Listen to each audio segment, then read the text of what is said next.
জানতে চেয়েছেন সেজদাতে বাংলাতে দোয়া করার নিয়ম কি, কোন কোন নামাজে পড়া যায়।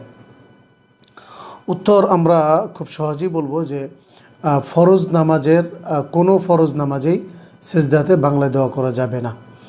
এছাড়া নফল নামাজে দোয়া করা যাবে, কোনো কোনো ওলামায়ে কেরাম বলেন। আবার কেউ কেউ বলেন নফল নামাজে দোয়া করা যাবে, তবে সেটা আরবিতে করতে হবে, বাংলাতে নয়। তবে হ্যাঁ, কেউ কেউ বাংলাতে অনুমতি দিয়ে থাকেন, সেক্ষেত্রে বাংলায় উচ্চারণ না করে মনে মনে দোয়া করা যাবে।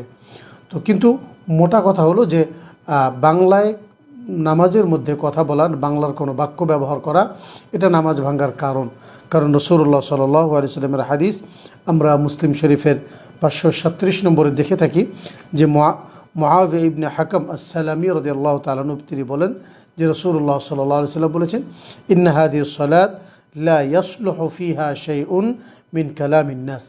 এই যে নামাজ, এটি মানুষের যে স্বাভাবিক কথাবার্তা, সে সকল কথাবার্তার দ্বারা নামাজটা সহি হবে না। ইন্নামা হুয়া তাসবিহ ওয়া তাকবীর ওয়া কিরাআতুল কোরআন।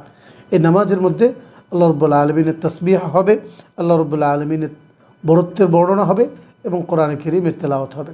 সুতরাং কেউ যদি আরবিতে দোয়া করে, পরকালের বিষয়ে চাই কোরআনে কারীমের আয়াত নিয়ে সেজদায় দোয়া করে, তাহলে কোনো অসুবিধা নেই। কিন্তু মাতৃভাষায় যদি কেউ দোয়া করে, সেটা এই হাদিস দ্বারা পরিষ্কার আমরা বুঝতে পারছি বৈধ হবে না। আশা করি আপনি আপনার প্রশ্নের উত্তর পেয়েছেন।